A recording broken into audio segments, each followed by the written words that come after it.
Meet Neha. She's a high school senior who dreams of studying abroad. But she's not sure where to start. I've always wanted to study abroad, but there are so many options out there. I don't know where to begin. Don't worry, Neha. We're here to help. Today, we'll walk you through the steps to study in Canada.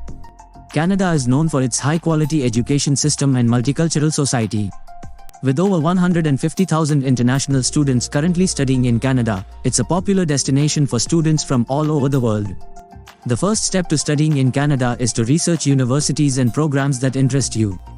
You can do this by looking at university websites, attending study metro education fairs, or talking to study metro counselors. I spent a lot of time researching different universities and programs. I looked at things like the course content, the location, and the campus facilities. Once you've found a university and program you're interested in, the next step is to apply. Each university will have its own application process, so it's important to follow their instructions carefully.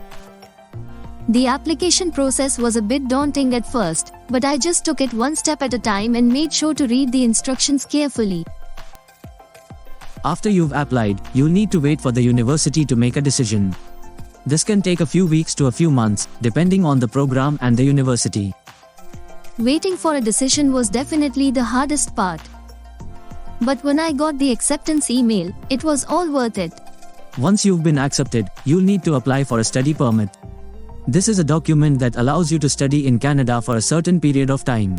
Applying for a study permit was a bit more complicated than I thought it would be, but I followed the instructions carefully and got it done. Finally, you'll need to plan your travel to Canada. This includes booking flights, arranging accommodation, and figuring out how to get around once you're there.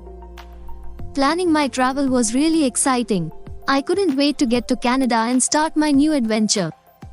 And that's it. With these steps, you'll be on your way to studying in Canada. Good luck, and enjoy your studies in Canada. Like, share, and subscribe to Study Metro for more awesome content.